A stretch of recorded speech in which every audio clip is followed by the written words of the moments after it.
Vous êtes sur la Pan-African Media 1. Merci de nous rester fidèles. Très heureux de vous retrouver pour ce nouveau numéro de votre émission Génération News, l'émission qui donne la parole aux jeunes pour décortiquer ensemble les thématiques en lien avec cette jeunesse qui représente l'avenir de notre magnifique continent, l'Afrique.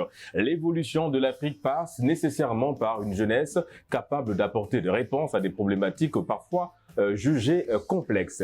Vous connaissez le procédé de Génération News, une émission scindée en deux parties. La première partie, avec mes invités, nous allons parler du deuil, comment surmonter une période de deuil en général. Pour beaucoup de personnes, c'est un peu difficile. D'autres ont trouvé des moyens pour surmonter cette étape assez difficile de leur vie. Comment? On en saura un peu plus en première partie d'émission.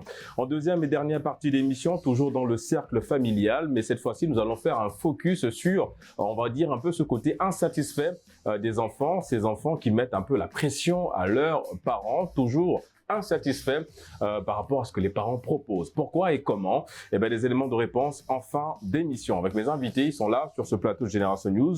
Ce sont des habitués pour la plupart. C'est le cas de Benoît. Vous êtes étudiant en journalisme. Merci d'avoir répondu à l'invitation de Génération News. Écoutez, je vous en prie. Merci également. Le plaisir, il est partagé d'être là parmi vous. Plaisir partagé également, on l'espère, pour Stéphane, journaliste. Plusieurs participations à Génération News. J'ai simplement envie de te dire bienvenue chez toi et merci en tout cas d'avoir répondu à l'invitation. Enfin, c'est un grand plaisir d'être là avec vous et d'en discuter toutes les problématiques liées à notre jeunesse, mais également à notre société, comme vous l'avez bien précisé en début d'émission. Exactement. Une société évolue en fonction d'une jeunesse aussi accomplie et formée, ayant la capacité d'analyse. Capacité d'analyse également, c'est le cas pour notre ami Firmin. Plusieurs participations à Génération News aussi. En tout cas, merci d'être des nôtres aujourd'hui sur ce plateau. Merci Régis, c'est moi qui vous remercie. Et on termine la phase de présentation avec la seule femme sur ce plateau. Première participation à Génération News. Il s'agit de Lovie. Vous êtes étudiante en marketing et communication. Merci en tout cas d'être des nôtres aujourd'hui sur ce plateau Génération News. Le plaisir est partagé. Merci pour l'invitation. Merci à toi, ma chère Lovie. Les amis, nous allons tout de suite entrer dans le vif du sujet. Je le disais dans mon introduction, première partie, nous allons parler du deuil, en étant beaucoup plus jovial et avec beaucoup d'entrain, même si on parle de quelque chose d'assez triste. Benoît, je me tourne vers toi. Le deuil, par définition, c'est quoi? Et pour s'attacher à notre thématique, comment surmonter une période de deuil? Le deuil, c'est un événement triste qui est naturel dans la vie et on peut le surmonter de différentes manières en diversifiant les activités, en parlant avec des personnes, en rencontrant des gens qui nous tiennent à cœur. Et il faut également préciser qu'il y a ce qu'on appelle le deuil pathologique et le deuil normal. Nous aurons le temps de bien expliquer cela un peu plus tard dans l'émission. D'accord. Firmin, c'est vrai que Benoît parlait d'essayer d'occuper un peu son esprit. C'est une façon aussi de surmonter son deuil. Mais est-ce qu'on arrive vraiment à le faire? Est-ce qu'on arrive vraiment à surmonter ce deuil? Ou bien, en fait, on est simplement en train de décaler le problème, entre guillemets, c'est-à-dire, OK, on oublie, mais est-ce que réellement on oublie qu'on a perdu quelqu'un? En réalité, non, Régis, on ne peut pas oublier qu'on a perdu un être cher. Je crois que la première étape même de cette étape de surmonter un deuil réside dans le fait de l'acceptation même de la situation. Plus on accepte que la personne est partie, mieux ce sera pour nous, parce que lorsque l'on regarde aujourd'hui notre société, on a l'impression qu'il y a des personnes qui sont restées éternellement dans une situation de détresse parce qu'ils ont perdu un être cher, alors qu'il y a des personnes autres qui sortent de là, pas parce qu'ils n'aiment et pas parce qu'ils n'aimaient pas la personne disparue, mais tout simplement parce qu'elles ont accepté la réalité et c'est cette réalité qui permet aujourd'hui de surmonter un deuil. Surmonter un deuil, Lovie, c'est vrai, ce n'est pas facile, ça il faut le souligner, mais comme l'a également souligné Firmin, il y a des personnes qui arrivent facilement à surmonter le deuil. Je pense que nous sommes ici sur ce plateau la preuve que c'est possible parce qu'on a tous perdu un proche ici, mais on a réussi à passer à autre chose. Alors, il a parlé également de Benoît dans son argumentaire, de se rapprocher, donc d'essayer de s'occuper. Est-ce que se vider la tête, c'est également l'une des solutions? C'est la solution par excellence quand on veut passer à autre chose. Lovie, selon toi? Oui, je partage l'avis de Benoît parce que se vider la tête peut également vraiment aider la personne à oublier le défunt. Et il y a aussi, j'ajoute, le journal intime. Ah, Beaucoup d'accord. de gens négligent ça. Le fait d'avoir un journal intime peut aider la personne à écrire tout ce qu'il veut dedans ou bien avoir un ami personnel pour, enfin, de parler, en fait. Parler aussi libère la personne. Extérioriser tout ce qu'on a emmagasiné pendant le deuil. Alors, tu parles du journal intime. Est-ce que c'est parce que ça coûte moins cher? Parce que derrière, il y a quelqu'un qui allait à l'école pour ça, c'est le psychologue qui est là pour accompagner. Est-ce que le psychologue coûte un peu plus cher que le carnet Moi, du je journal me dis intime? que le journal intime, c'est-à-dire la personne, ça va aider la personne d'une certaine manière à écrire tout ce qui vient à l'esprit. Oui, mais le journal intime ne va pas t'orienter. Ce que le psychologue peut faire, le journal intime, il va juste écouter, mais pas te parler. C'est vrai qu'il va t'écouter, mais tu as besoin aussi de te dire que je veux aussi me libérer en écrivant ce qui me passe par la tête et puis voilà, faire le point de ce qui est bon et ce qui est négatif. Et garder surtout les bons souvenirs de la personne. Donc, est-ce que c'est vraiment là la bonne thérapie aussi, Stéphane? Garder les bons souvenirs de la personne, ça paraît une transition assez incroyable et assez belle aussi dans le fait de sortir de cette période de deuil pour avancer tout simplement en mettant un focus sur les bons souvenirs, ne retenir que ça. Oui, effectivement, on peut également se baser sur cela, sur des bons souvenirs qu'on a vécu avec la personne. Mais je dirais également que c'est le temps, parce qu'effectivement, le temps permet à la personne d'oublier. C'est vrai. Et le temps permet à la personne de se refaire les idées également. Donc, lorsqu'on a perdu une personne vraiment chère, en l'occurrence peut-être son papa ou sa maman, je pense que c'est des moments très difficiles. Même avec, on va dire, l'entourage, il est parfois difficile de pouvoir oublier. Moi, je pense que c'est par contre le temps, et vous avez également évoqué dans vos propos rencontrer des psychologues qui peuvent également vous accompagner dans cette procédure parce qu'effectivement, ils ont peut-être des stratégies ou encore des mots bien placés pour pouvoir vous aider à pouvoir sortir dans cette période difficile. En gros, la plupart des temps, on constate que c'est plus le temps qui fait en sorte que ces personnes arrivent à se remettre, à guérir leurs blessures. Parce qu'effectivement, même avec des proches, il est parfois difficile de pouvoir, on va dire, surmonter ces moments difficiles. Est-ce qu'aujourd'hui, Benoît, tu veux rebondir sur un point? Non, vas-y. Ok.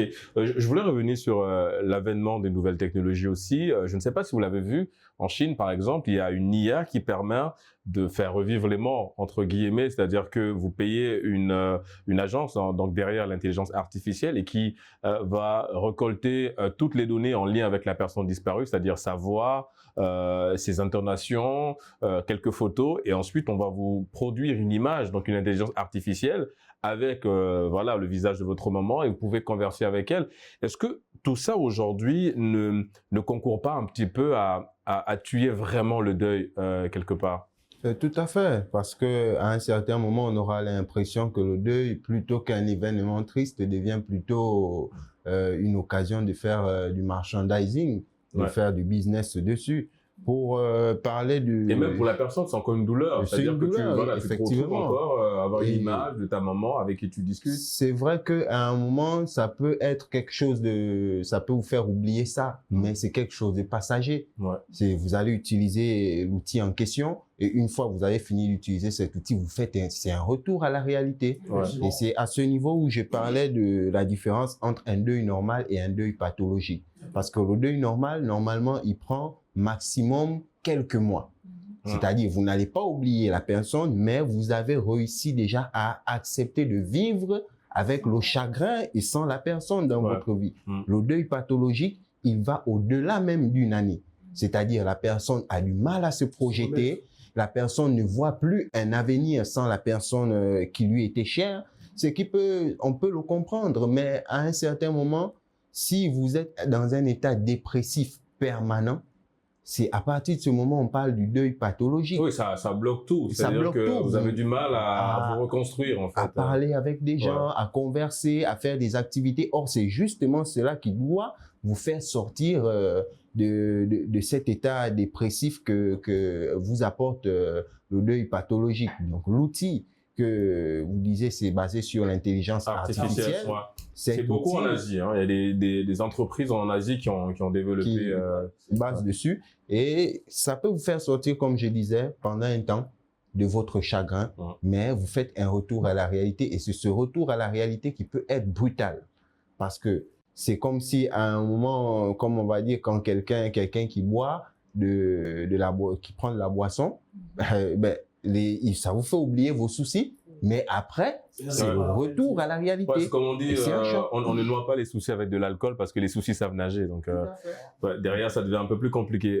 Firmin, avant de donner la parole à Lovie, est-ce que aujourd'hui, moi, ce que j'ai envie de savoir, c'est quelle perception tu as de nos traditions et de nos rites aujourd'hui en lien avec le deuil, en Afrique en l'occurrence, parce qu'on voit que quand on est dans une période de deuil, il y a un rituel qu'on fait justement pour permettre à la personne de surmonter ce deuil-là.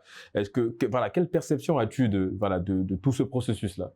Je crois ici que en Afrique, nous avons, contrairement à ce qui se passe en Chine, une pratique plus ou moins réaliste, dans la mesure où lorsqu'on perd un être cher, il faut à tout prix, à un moment donné, chez nous au village, on parle de couper les liens.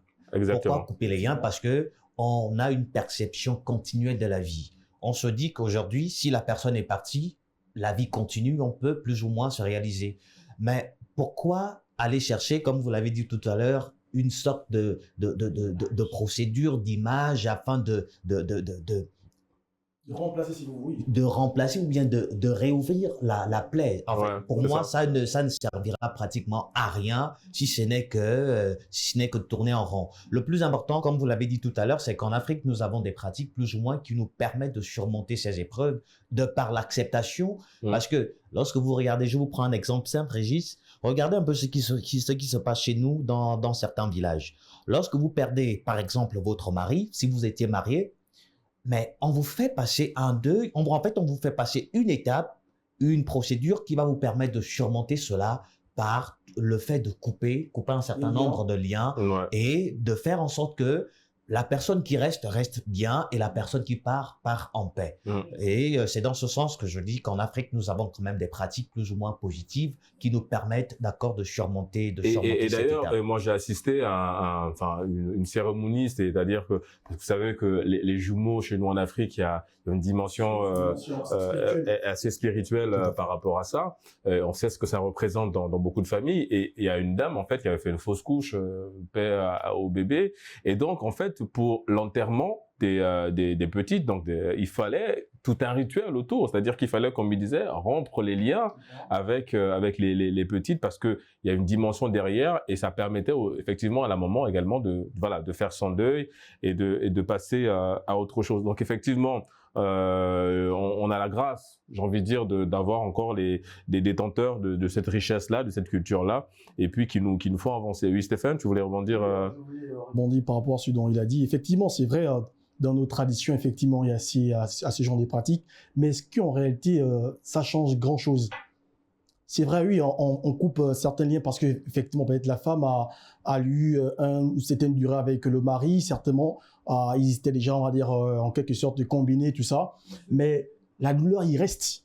La douleur, il reste. Ouais, parce que moi, je pense qu'effectivement, c'est la question que je posais. Voilà, c'est ça. Est-ce que faire le deuil, c'est oublier? Ouais, juste, voilà, c'est ça. C'est un peu ça un peu le mal, parce qu'effectivement on peut faire des rituels, etc., tout ça, mais en réalité ça ne fait pas oublier effectivement la personne.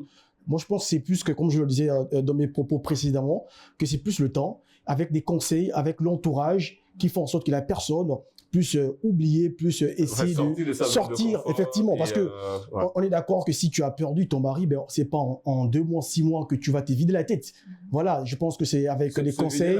Lovie, pardon, est-ce que t'es également, parce que tout à l'heure je le disais en off, on s'est dit effectivement c'est une étape par laquelle on est tous passés. On a perdu un proche, chacun a eu sa façon de surmonter ce deuil-là et de sortir de ce deuil-là pour embrasser la vie et comme l'a dit Firmin, aller vers de nouvelles résolutions.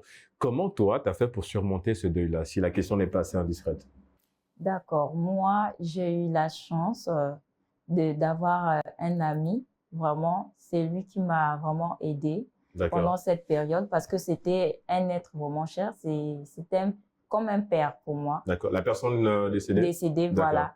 Et on avait une certaine complicité. Vraiment, quand je me retrouvais à la maison et ne plus le voir, ça me dérangeait gravement. Oui, c'est ça, le vide. Voilà, le vide que la personne laisse. Et donc, du coup, je communiquais beaucoup avec cet ami-là quand j'avais envie de pleurer, j'avais envie de parler. Lui, il était toujours là pour moi. C'est de ça qu'il s'agit. Quand on perd quelqu'un, il faut s'entourer des personnes, comme l'a dit Stéphane. Il faut avoir des personnes vraiment pour être là pour vous, vous conseiller, vous écouter lorsque vous avez envie de parler, lorsque vous avez envie de pleurer, tout ça là. Et comme on le disait tout à l'heure, on n'oubliera jamais la personne. Mais seulement, ce qu'il y a à faire, le mieux, c'est d'accepter que la personne est partie. Ouais, c'est ce que Firmin disait, c'est d'avoir l'acceptation. Voilà. Ouais. Normalement, c'est l'acceptation. C'est le premier remède voilà, pour surmonter un deuil. Parce que si tu n'acceptes pas aussi longtemps que tu ne vas pas accepter que la personne est partie, tu vas toujours être en déprime, tu vas toujours déprimer. Mais comment cette acceptation se déroule? Toi, comment tu l'as validée? Le fait de se dire, OK, c'est bon, il a laissé un vide, la personne est partie. Et chez nous, on a toujours des phrases pour nous rassurer en nous disant, les morts ne sont pas morts, ils sont parmi nous. Moi, j'aimais beaucoup une phrase de DJ TikTok. Je sais pas, vous connaissez, il est sur les réseaux sociaux. Moi, j'aimais une phrase, je l'ai d'ailleurs même écrite et puis je l'ai laissée sur mon ordinateur. Il dit en fait, n'ayez pas peur de la mort parce que la mort n'a jamais tué quelqu'un.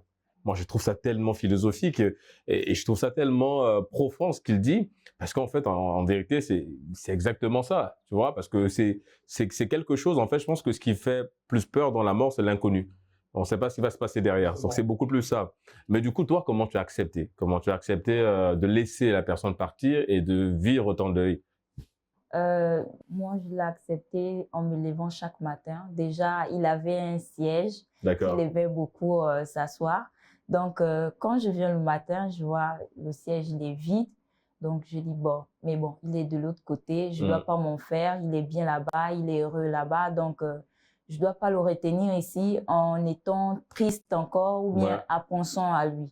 Donc, c'était ça un peu comment j'ai fait pour, en quelque sorte, accepter. Il n'y avait pas de voyage, il n'y avait pas de musique à écouter. Non, et puis c'était... Pas de divertissement dans le... C'était en période scolaire, donc je ne pouvais même pas voyager. Mais du coup, pourquoi, Stéphane, pourquoi on a l'impression qu'on critique de façon très sombre et de façon négative ces personnes-là, parce que chacun a sa façon de faire le deuil.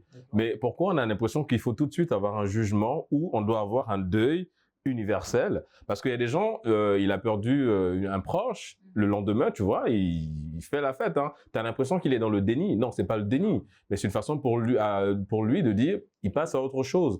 Mais pourquoi ce jugement, mon cher? C'est un peu mal, parce qu'effectivement, chaque personne a sa manière de pouvoir on va dire, s'exprimer et chaque personne a sa manière également de pouvoir faire oublier certaines choses, certains événements, exemple douloureux, comme exemple le décès, etc.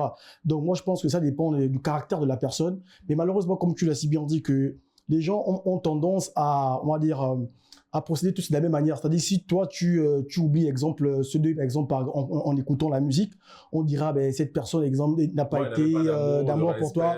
Mais lui, par contre, lui, en écoutant la musique, certainement, lui permet effectivement de s'évader, de sortir un peu de cette douleur, etc. Donc, moi, je pense qu'on ne devrait pas plus juger, on doit plus tenir compte du caractère de la personne et comment la personne fait pour pouvoir sortir dans cette épreuve douloureuse. Le plus important, c'est de sortir dans cette période difficile qui parfois peut, on va dire, mettre une personne dans un état pas possible. On a vu des personnes qui ne se sont jamais remis lors de la perte d'un proche ou lors de la perte d'un proche simplement. Donc moi je pense qu'il faut laisser la personne d'abord par sa manière de faire et sortir voilà, de cette douleur, quoi.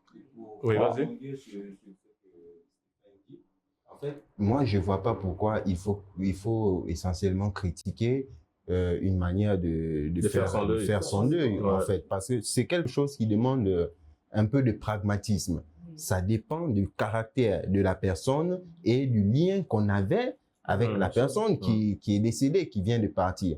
Donc, de la même façon, c'est pas de la même manière dont je pleure, par exemple, une personne que je voyais tout le temps, avec qui je conversais tout le temps, que je vais pleurer, un proche mais lointain dans la famille, par exemple. On ne peut pas utiliser les mêmes thérapies, qu'elles soient traditionnelles, qu'elles soient médicales. Elles sont adaptées à une situation bien donnée, à un comportement bien donné que chaque être humain a. Et nous sommes d'ailleurs tous différents. Chacun a son être. Moi, je pense, pour un peu essayer de conclure mon propos, pour essayer de surmonter son deuil. En fait, il faut que, comme on disait, accepter que la personne est partie. Une fois l'acceptation est faite, on commence maintenant à percevoir une vie sans la personne. L'objectif n'est pas tant d'oublier que la personne a existé. L'objectif central est d'accepter que, bon, maintenant, il faut vivre telle était là, mais la personne n'est plus là. Il faut que je continue ma vie. J'ai des projets, j'ai des gens que j'aime, j'ai des gens qui m'aiment. Je dois me réaliser. Je dois me réaliser. Si nous avons des enfants, par exemple, et que on en perd un dans ces enfants, j'aimais l'enfant que j'ai perdu, mais cela ne doit pas me faire oublier tous les autres enfants de la famille, me morfondre totalement et ainsi impacter toute une famille. Impacter toute une famille, accepter de laisser partir la personne, aller vers cette thérapie de soi et aller aussi consulter parce que ça, c'est important pour sortir et surmonter un deuil. Les amis, on marque une courte pause et on se retrouve dans une poignée de minutes pour la deuxième et dernière partie de l'émission. À tout de suite.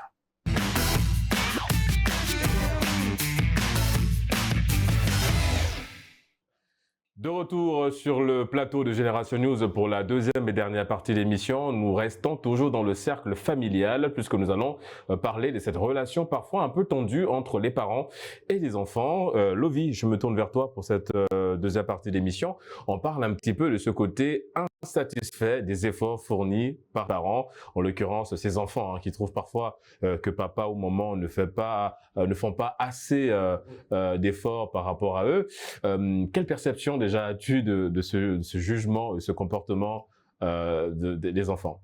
D'accord. Ce que moi je pense de ça, ce sont des enfants parfois qui sont incompris par les parents parce que chaque individu a sa manière d'être, chaque individu a ses besoins. Donc, si un enfant, c'est-à-dire montre une insatisfaction, ça veut dire que il n'est pas totalement d'accord avec certaines décisions venant des parents. Et ça, il faut en discuter. Il faut s'asseoir et puis en discuter avec l'enfant.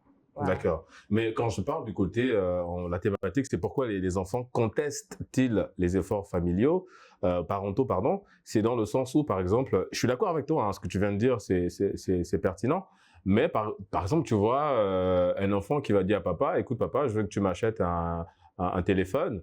Le téléphone, il est à 400 000 par exemple. Papa va dire, bah, écoute, j'ai pas 400 000, mais par contre, je peux t'avancer 200 000 pour t'aider à acheter ce téléphone.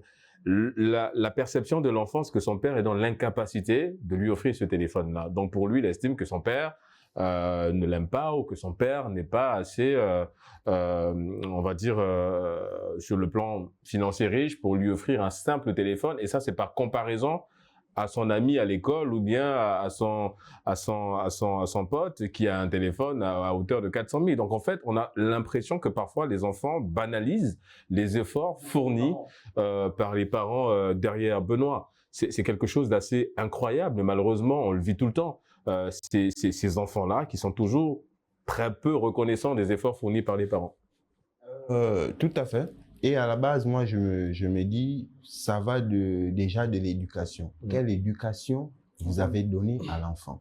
Donc, il y a un rôle parental, en fait. Une responsabilité parentale. Une responsabilité parentale là-dedans, parce qu'à un moment donné, un enfant qui grandit avec l'idée que tout ce dont il a envie peut lui être donné automatiquement. C'est un enfant, à un moment, qui n'arrive pas à avoir du réalisme. C'est-à-dire, je vois mon ami à l'école avec un téléphone de 400 000, pour reprendre l'exemple. Est-ce qu'il faut regarder, est-ce que mes parents ont la même capacité que les parents de l'ami au niveau financier.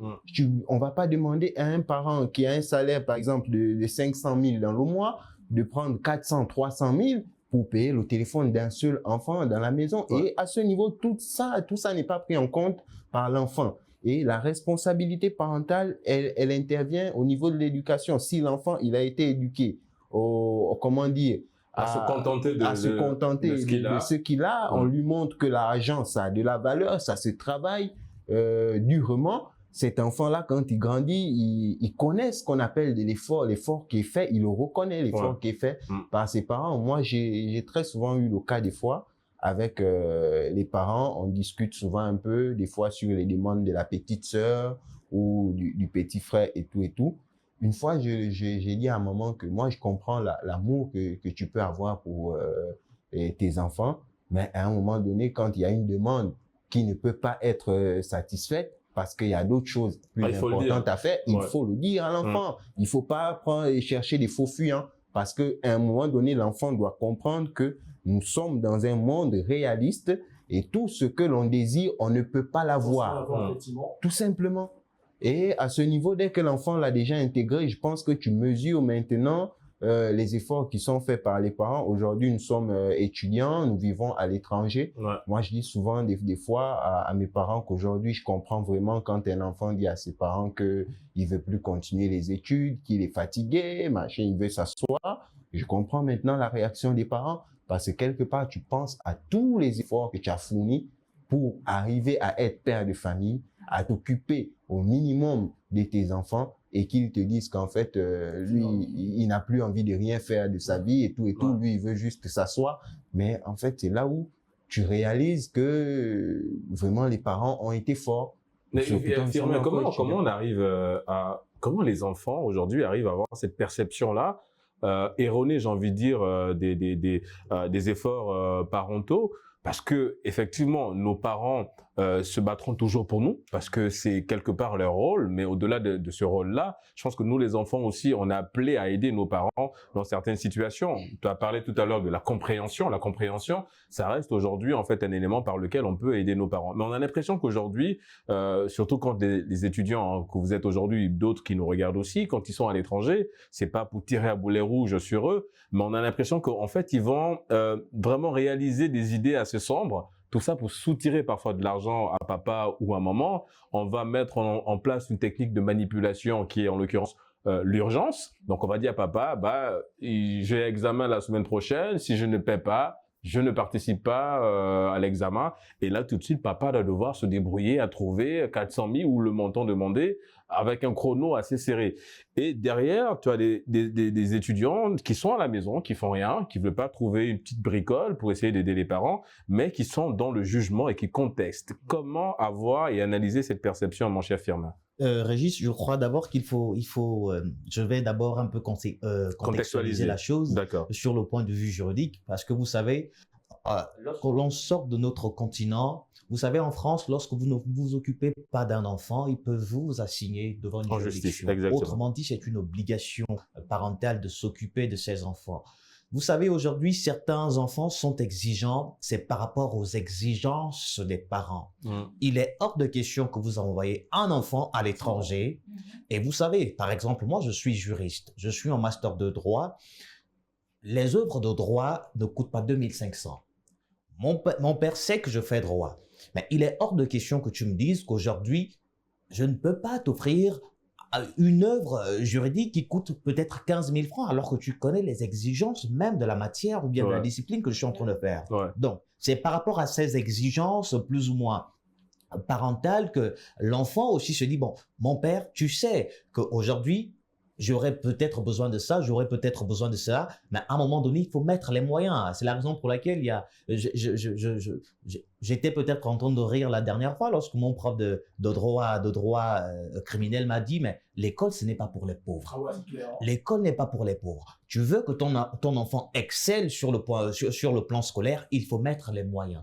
Malheureusement, face à la conjoncture et face à la situation financière plus ou moins déplorable, on a parfois du mal à comprendre certaines réalités, mais l'enfant ne fait pas exprès. Vous savez, parce que si aujourd'hui, l'issue, en fait, disons, la source financière n'est que mon père, n'est que ma mère, mais je ne peux que m'abattre sur eux pour avoir gain de cause. Oui, mais toi, en tant qu'enfant, est-ce que tu peux pas aussi voir l'effort derrière, l'effort fourni? Déjà, il y a l'effort de t'envoyer à l'étranger, il y a l'effort de t'aider à payer ton loyer et tout le reste. Peut-être qu'à partir de ce moment aussi, tu peux voir l'effort que papa ou maman, que les deux abattent derrière. Oui, je comprends parfaitement ce que tu dis, Régis, mais sauf que je vais encore ramener ta question sur le plan de vue juridique en te répondant, en te disant que mais les parents ont une obligation de résultat. D'accord. L'obligation de résultat, qu'est-ce que cela voudrait dire? Ça veut tout simplement dire que je mets des moyens pour atteindre le résultat escompté.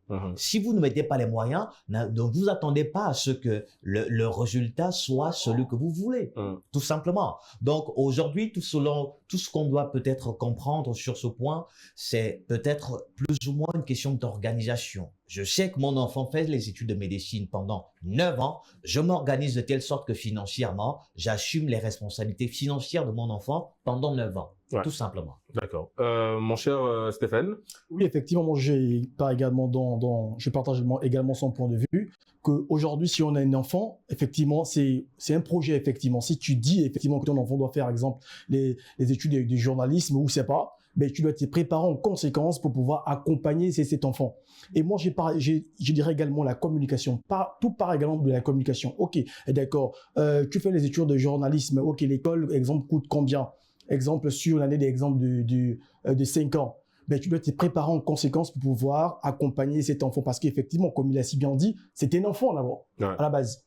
Donc, il faut comprendre que il n'a pas que il a la seule personne qui ne peut se retourner, mais c'est soit son père ou sa mère ou c'est pas ou son entourage. Donc il faut pouvoir mettre des éléments en place pour pouvoir accompagner cet enfant, parce que si aujourd'hui l'enfant que vous dites que ok, débrouille-toi, qu'est-ce qu'il fera? Peut-être qu'il pourra laisser ses études, tandis que effectivement c'est pas peut-être l'objectif initial à bord dans des choses assez voilà, moi je pense que lorsqu'on met l'enfant au monde, moi, je dis qu'un enfant, c'était un projet également. Donc, sur 5 ans ou sur 10 ans, je veux que mon enfant devienne telle personne. Et pour atteindre ces objectifs, ben, écoutez, il faut mettre des moyens. Simplement, il faut mettre des moyens pour que cet objectif soit réalisable. D'accord. Vas-y, Lovie. Oui, je voudrais revenir sur ce que je disais tout à l'heure. D'accord. Donc, ce que j'ai à dire, c'est que si l'enfant ne reconnaît pas des efforts parentaux, ça veut dire qu'il y a eu un truc qui a fait en sorte que l'enfant ne puisse pas reconnaître. Parce qu'il y a des parents qui sont, et je peux dire, radins. Il a l'argent, mais il ne donne pas assez de moyens à l'enfant, il n'accompagne pas assez l'enfant. Mais est-ce que c'est pas parce qu'il a investi quelque part? Est-ce que c'est pas parce que aussi, supposons que tu ne sois pas la seule, s'il doit aussi s'occuper des autres, donc il essaie d'avoir le juste milieu moi, je défends pas les parents, on est tout à fait d'accord que quelque part l'enfant a le droit de contester l'effort si on estime que effectivement c'est notre parent qui nous a mis dans cette situation-là et qu'on se rend compte que derrière les moyens ne suivent pas, on a le droit de rappeler nos parents à l'ordre de façon polie bien sûr, mais je veux dire derrière quelque part peut-être que si papa ne donne pas assez d'argent, enfin, tu parles pas de ton père, tu parles des hommes, de certains parents, enfin, de façon générale.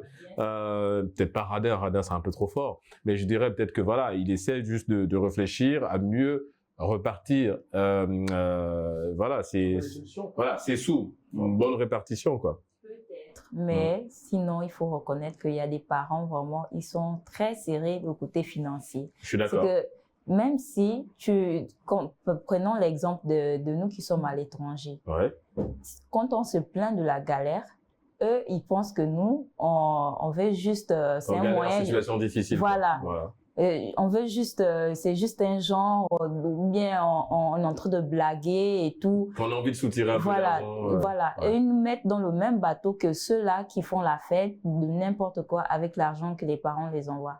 Alors que c'est pas tout le monde. Quand on demande, il y a des enfants, comme disait Benoît, il y a l'éducation. Il y a des enfants qui sont très bien éduqués. C'est-à-dire, quand on envoie l'argent à la fin du mois, il sait que je dois faire ça. Une organisation. Voilà. Ouais. Et maintenant, si, avant la fin du mois, l'argent ou bien ma ration ou quoi que ce soit, ce que j'ai prévu est terminé, si je demande quelque chose, il y a des réponses qui arrivent, non, faut attendre, oh, toi tu exagères, je veux que tu rentres déjà. Mais ce genre de réponse. C'est là où la contestation commence en général. Oui. Du coup, quand tu es face à ça, quand maman t'explique que là, ce n'est pas possible, comment tu fais comprendre à un moment que tu ne partages pas forcément ce truc où elle te dit que ce n'est pas... J'essaie un peu d'expliquer la réalité que je vis. Tu essaies de convaincre... Voilà, convaincre que, voilà, maman, c'est pas par plaisir que je te dérange. Si je te demande, c'est parce que j'ai vraiment un besoin. Et voilà, il faut que tu me viennes en aide. Mais certains parents... ils vont te dire non, il faut attendre la fin du mois. Ou bien si c'est un cas de maladie, ils vont te dire de supporter, ça va aller, des trucs comme ça. Donc, c'est pour dire qu'il y a certains parents qui poussent aussi les enfants à voir, parce que nous, les enfants, cet esprit voilà, contestataire. Voilà. Donc, certains parents aussi poussent les enfants à ne pas être reconnaissants sur certains points. C'est pas que l'enfant va pas être reconnaissant du début jusqu'à la fin. Non, ça c'est impossible. Il y a forcément des points où l'enfant va dire, ah, quelque part, vraiment, je bénis Dieu d'avoir eu ce genre de parents qui se soucient de moi. Donc, vous voyez un peu, c'est pas dans tous les points. D'accord. En fait, je tiens à rappeler à nos téléspectateurs qu'on n'est pas en train de tirer à boulet rouge sur les parents et qu'on invite les gens justement à contester les avis des parents. Non, mais c'est surtout qu'effectivement, comme vous l'avez dit, dans certaines situations, il faut parfois aller dans une confrontation organisée et polie avec... Oui, Benoît? Elle a parlé de besoins. Lorsqu'on fait des reproches à nos parents, il y a ce qu'on appelle dans la vie les besoins primaires et les besoins secondaires. Pour moi, le devoir indispensable d'un parent est de remplir les devoirs et les besoins primaires de l'enfant dans sa vie. Il a besoin d'étudier, il a besoin de se soigner, de s'habiller, etc. Mais à partir du moment où on va tirer à boulet rouge sur un parent parce qu'il n'a pas pu subvenir à un besoin secondaire, comme on parlait tout à l'heure du téléphone de 400 000, ça, c'est des besoins secondaires dans la vie d'un enfant parce qu'il existe des téléphones moins chers que ça pour alléger tout un chacun dans la famille. Donc, si comment dire, à la raison que le parent, il t'a mis au monde et qu'il t'a envoyé à l'école, que, comme disait Steph, que tu es un projet pour le parent doit maintenant aller au-delà de tes besoins primaires, arriver et être toujours présent quand tu as besoin de quelque chose qui est secondaire. Mais à un moment donné, on t'a fait grandir avec une cuillère en or dans la bouche. Voilà, parce que c'est là aussi, parce que moi, vous avez parlé de la responsabilité parentale, je suis d'accord avec vous, mais qu'en est-il de votre responsabilité à vous? Parce que, Firmin, je reviens sur un point assez simple, peut-être pas simpliste, c'est que, ok, il y a une responsabilité, parce que tout à l'heure, tu as souligné la responsabilité sur le plan juridique de dire, ok, tu as des résultats, les parents, ils doivent investir derrière, mais toi, concrètement, je veux dire, aujourd'hui, tu as une mission aussi, tu as une responsabilité. Est-ce que l'une de ces responsabilités-là, c'est pas aussi d'aider tes parents, sachant que tu vois déjà les efforts qui sont fournis, ils ont pris en charge le billet d'avion, ils ont pris l'initiative de t'envoyer à l'étranger pour aller poursuivre tes études. Donc, il y a des efforts déjà qui sont fournis de la part des parents. Donc, ma question a deux volets. Le premier volet, c'est de savoir comment justement apporter cette contestation-là. Quelle est la forme qu'il faut quand on n'est pas d'accord sur un point de vue avec papa ou maman, parce qu'on reste toujours dans le cadre poli, ça reste nos parents. Donc, quel est le cadre, on va dire, adéquat aujourd'hui pour apporter une contestation ou montrer son désaccord vis-à-vis de ses parents? Deuxièmement, le deuxième volet, c'est est-ce que nous aussi, dans cette forme de responsabilité-là, on n'est pas appelé à trouver d'autres moyens, c'est-à-dire une bricole à gauche et à droite, avoir une source de revenus qui va permettre à nos parents ou qui va nous permettre, nous, de ne pas trop compter sur les parents en cas de besoin, comme il a souligné, primaire. Si je suis malade et que je dois acheter un médicament en pharmacie, je ne vais pas attendre que papa m'envoie 2000 francs. Mais si derrière, j'ai un petit métier que je fais et qui me rapporte de l'argent, je peux me payer ce médicament-là. Donc, est-ce que notre responsabilité, ce n'est pas à ce niveau aussi? Je comprends parfaitement ce que tu dis, Régis. Et pour répondre à la première question, je dirais que nous sommes entourés des journalistes et ils savent que le premier moyen ici pour faire passer un message, c'est par la communication. Et cette communication ici doit plus ou moins être apaisée parce qu'on a en face de nous quand même nos dieux sur terre, on a en face de nous nos parents. Donc, c'est tout simplement de la communication.